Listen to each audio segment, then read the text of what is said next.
मंत्र हमारे जीवन को नियमित गति देता है। दिशा देने का अर्थ ही मंत्र का है। अब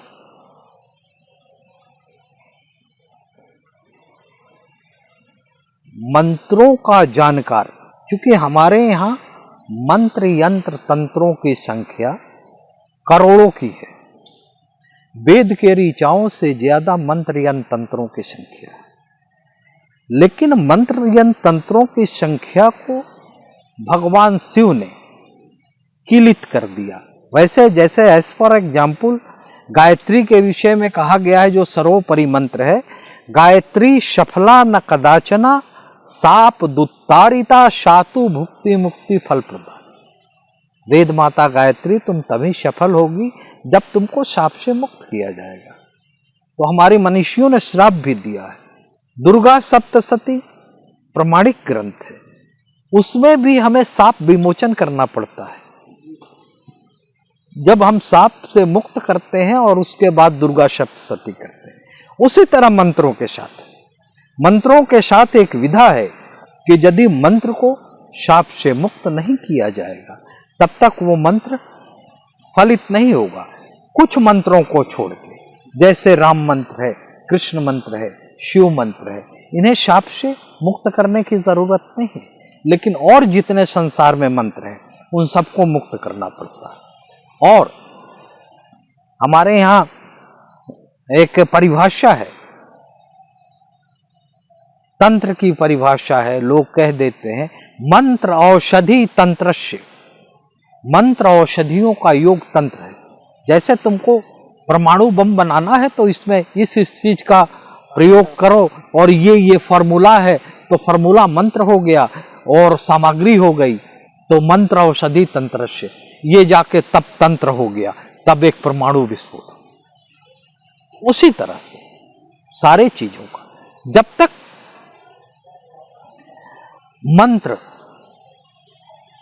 मंत्र हालांकि हमारा उद्धार करता है, मान लो कि राम मंत्र जपते हो तो हमारा उद्धार करेगा, उसी तरह मंत्र कामना प्रदत्त होता है कि मैं इस कामना के लिए ये मंत्र कर रहा हूं, उसका भी लाभ होता है, उसका लाभ होता है।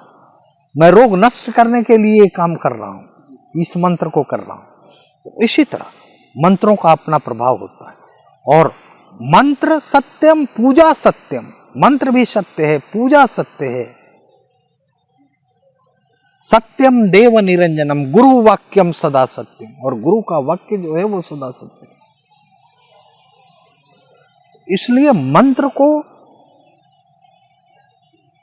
अन्यथा न लेके करते रहना चाहिए। क्योंकि देखो ऐसा है कि हम तुम हो, हम हैं, हम लोग थोड़े से कामना माने या भौतिकवाद है चाहे जो भी है, हमारे कामना की पूर्ति नहीं होती, उस वक्त हमारा हो जाता है कि बेकार है, ये सब मंत्र वगैरह बेकार है, इसको न करो। ऐसी बात नहीं है। क्योंकि इसका उदाहरण, सबसे बड़ा उदाहरण मैं तुम्हारे सामने दे रहा हूं, शंकराचार्य की दूसरी पीढ़ी, आदि गुरु शंकराचार्य के दूसरे पीढ़ी में जो शंकराचार्य होते हैं, उन्होंने गायत्री के 24 पुनस्चरण किए और 9 वर्ष या 12 वर्ष के उम्र में उनका यज्ञोपवीत संस्कार हुआ। तो इस तरह से वो हर गायत्री के पुनस्चरण में एक ब्रह्मचारी जो है उसको 2.5 वर्ष लगना है, और जो ब्रह्मचारी नहीं है उसको कम से कम 3 वर्ष लगना है। तो 24 पुनस्चरण का अर्थ हो गया 24 दूना 48 और 6 54, 12 वर्ष की उम्र में उपनयन संस्कार हुआ, तो 54 और 12 62। लेकिन उन्हें गायत्री का कोई लाभ नहीं मिला। यद्यपि अच्छे तरह से गायत्री किया जाए तो गायत्री के 24 अक्षर, 24 अक्षर 24,000 के बाद ही अपना कुछ न कुछ प्रभाव दिखाने लगते, लेकिन उस शख्स को इतना समय हो गया नहीं हुआ। वजह क्या रही होगी? वो भगवती का फिर दुर्गा का करने लगे, माँ भगवती जगत जननी जगदम्बा का, और करते करते वो इस तरह से भाव विह्वल हो जाते थे कि रोने लगते थे। 3 वर्षों के बाद फिर भगवती का प्रकट्य हुआ,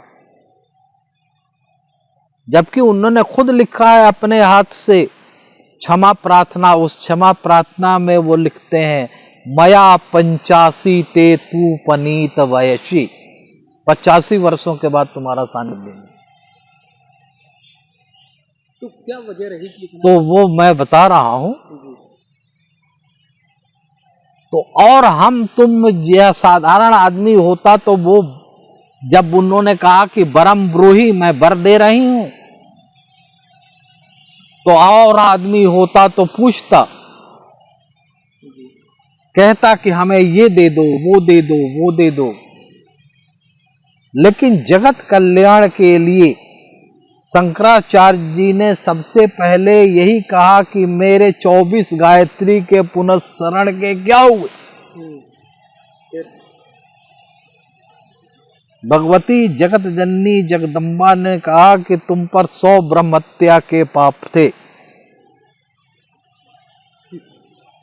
हर पुनस्चरण में 4 कम हुए, 24 चौक 96, अभी 4 बाकी हैं, और अब मुझे तेरा रोना नहीं देखा गया।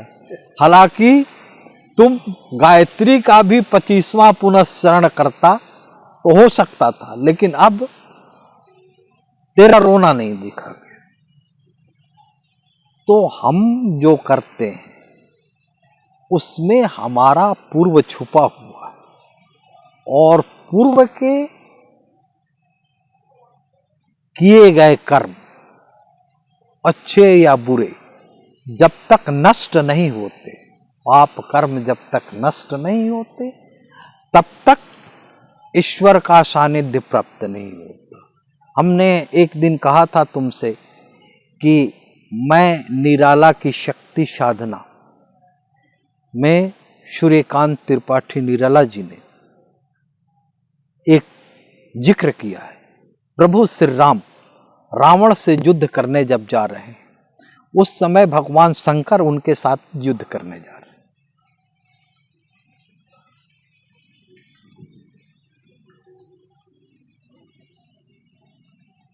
युद्ध के दृश्य को, माने रावण को आते हुए देख के भगवान शिव ने कहा कि राम युद्ध बंद कर दो। कि ऐसा क्यों प्रभु?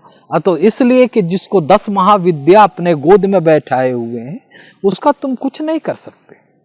इसलिए सबसे पहले तुमको शक्ति साधना की जरूरत है, और तुम्हें 108 नील कमलों से मां भगवती का साधना करो। उनसे कहो कि अब इस रावण को लेके मेरे साथ, अपने साथ ना आओ, तब तुम युद्ध में विजय प्राप्त करोगे।